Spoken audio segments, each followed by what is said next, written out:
If I had a dime for every time Orange Cassidy sold a ticket, I'd have 0 dimes. But don't worry, because on Fog Wrestling, we still have 8 quarters. Welcome back, guys, to the channel. Shout out to Enzo Amore. Kind of stole his catchphrase there. 0 dimes, but there is 0 fucks given here for AEW Collision and a lot of the guys on this show. Just simply do not care for any of them. I'm looking at the people involved in this episode, and I'm thinking, where would I want to tune in? Who would actually get me to stay programmed on this channel, on this show for 2 hours straight? And honestly, not a lot is the answer to that. So we will start off in quarter one. Probably the biggest draw here. Johnny TV, John Morrison, Johnny Nitro. And it actually had the highest rated quarter of the show. So yeah, quarter one, 8 o'clock to 8:15. Johnny TV versus Orange Cassidy. 418,000 in views and 198 in the key demo.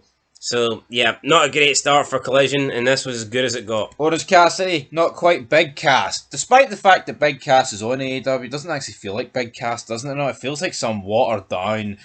His best work was when, who attacked Enzo and Big Cass. That was a good wee story arc back then. But yeah, Johnny TV. I mean, is it any surprise this just nosedives after this? No, it's not. Yeah, so we're going to quarter two. It is 8:15 to 8:30. Johnny TV versus Orange Cassidy continued. We get post-match with Taya Valkyria, Willow Nightingale. Big Bang cut a promo backstage, and then Brian Cage, Lee Moriarty versus Top Flight versus Claudio Cascanoli and Wheeler Yuta in a triple threat tag team match. And I mean, maybe if it was the Big Bang Theory cutting a backstage promo, the viewers might have went up, but unfortunately it was the Bang Bang Gang, not the Big Bang, and this led to the viewership going down 6%. So, yep, down to 392,000. AEW Collision only began, and already we've dipped into the 300k territory. We've dipped into the 300k territory. I'm actually sick of talking about that 6-man tag, so can we just move on? I feel like I've talked about it about every day for the past week. Alrighty, what's 6-man tag? That 2-on-2-on-2. It's not really a 6-man tag, is it? There's 6 men in it, but it's not your traditional 6-man tag. So what would you call it then? Triple threat tag team match. So a 6-man tag? Nah, there's 6 men in it. It is, but I don't think that's the correct terminology. No, I say 6 men, it's like 5 boys. 5 boys and a bald man by the name of Claudio Cardinal. Jason Stratham. Quarter 3 continued with that match, half 8 to 8:45, minus 3, down to 381, minus 14% though, down to 152 and 18 to 49. That's massive, isn't it? Aye, 14% lost in the key demo. Not good, down to 152,000. 3% lost in the viewership, down to 381,000. For some reason, you glossed over the fact that there was another Willow Nightingale backstage promo. We had the... I didn't gloss over it, mate. I was letting you have that bit. I know how you love Willow Nightingale. So you just revealed the numbers for talking about everything that happened? I actually said as the 6-man tag continues, so... Yeah, but then you went straight into the numbers. Yeah, and then I was going to bounce back with the other people in the segment. The Conglomeration cut a backstage promo, and then we got the Beast Mortos versus Hologram. So yeah, not good. Hologram straight out of WCW. The ratings, it's not out straight out of WCW because they're fucking diddy. Straight out the bin, I think. That didn't really work, that did it? Straight out the bin? That was pish. Fucking take that back. No, that's where they belong. They belong in the bin, but the delivery wasn't there. It was a sin. Anyway, quarter 4, take it away. You can deliver it much better than me. 8:45, 9 p.m. The Beast Mortos versus Hologram continued. And then we got Thunder Rosa versus Maya World. This went up 1%, 384,000. But still lost in the key demo, down 9%. So 139,000 of that key demo remaining watching now. They've lost almost, 33% of the key demo since the show began. Not great. I mean, the viewership going up 1%, I guess, is better than a loss, but I mean, it is what it is. If that's your wins, then you're really winning.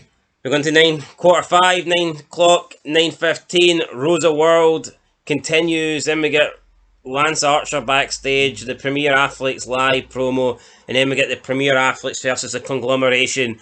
This went up 4% in viewership, 401,000, and it went up 12% in the key demo. Honestly, I can't really think of any other reason this went up other than the pure fact that it was quarter 5 and it was the top of the hour, because there was just nothing in this match to suggest ratings increase. if people, you want to give credit to the premier athletes in the conglomeration, then why did they lose viewers in the next segment? If that is the case, if they were the draws, then, quarter 6, 9:15 to 9:30, the premier athletes versus the conglomeration continues. We then get Jericho backstage, Lance Archer versus GKM, and then FTR versus MXM. This lost 3% down to 390 in viewership and 153,000 in the key demo. So, yeah, the conglomeration, nobody cares. Chris Jericho, nobody cares. Chris Jericho recently came out and says that people need to lay off. He says that the Learning Tree is doing some of the best numbers in AEW right now.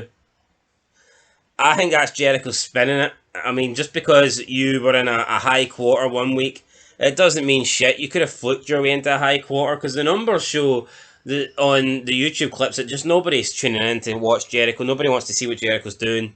And it's been that way for a while. Jericho's awful, right? And you blamed the premier athletes in the conglomeration for this decrease. I'm going to blame Chris Jericho, man. The guy appears and it's a fat, flabby man trying to relive his heyday, and it's no happening, man. Well, you can't blame Jericho for the next one, because quarter 7, 9:30 to 9:45 p.m, FTR versus MXM Collection continued, and then we got the Acclaimed backstage promo, and this lost 7%. 7%, down 26,000 viewers from the previous quarter. People talk about FTR. Well, what did FTR do? Does FTR stand for fuck the ratings? It must. Because that's what they done, they fucked them. Have they ever produced a green rating? A green quarter? I don't think so, have they? They're a bunch of Diddy men, FTR. I hate them, man. This match, just... You've got them bashing McMahon, bashing Triple H, Mason Mansoor, and then they come into AEW with the exact same gimmick. You know why that is? Because that put them on the map in WWE. See if they come in without that gimmick, no one would fucking have any idea who they are. That's why they've done it. Is it not? Yeah, and it's not a Saudi show, so they can't exactly just put how Mansoor cheap's on that, though? They'll bash Triple H and McMahon, whoever came up with that, man, I don't even know. Probably McMahon, sounds like a McMahon gimmick. But yeah, they're using it because it's the only thing that people recognise them for. That is pathetic. Yes, that is pathetic. And then, speaking of pathetic, let's go into quarter 8. Apparently, this was a must-see main event, and I guess 9% of the people still watching disagreed because they tuned out. 9% lost in viewership, down to 330,000. Lowest quarter of the show by far. And in the key demo, they lost 6%, went down to 146,000. Not a good way to round off the show. Pac versus Lio Rush main event, losing in the numbers and finishing Collision with the lowest rated quarter. Like I said, 330,000 viewers. So, yeah, I mean, not good. And it's not a Collision main event. How can anyone look at that and think that's main event fucking worthy? It's Tony Khan purposely screwing this show over. I mean, yes, you can argue Dynamite is shit, and that's fair enough. I'm not going to disagree. But you can at least see that Tony Khan tries to put on good Dynamites. You can see that he tries to put his big stars on, right? He goes all out on Dynamites at times, and he gives you title matches. He puts on his top stars, his top guys. You feel like when you watch Dynamite, Tony Khan is pushing it and trying to make it a good show every week. I don't feel the same with Collision. There's no way that he's put Pac versus Lio Rush in the main event and he believes that this is main event worthy. Not a chance. No, the numbers disagree. I mean, this looks like Rampage, man. This looks like a Rampage show. Have you not noticed, though, he doesn't do overruns on shows that where the rate, like, it's just, almost like he does overruns just to try and boost at the end. But it's almost like, you're right, he knew this was going to fucking suck so bad. There was no attempt to an overrun. He just wanted to get this shit over with as quick as possible. Yeah, they need to scrap this show. But I think Tony Khan's that bitter of a man. And it's not like a case of...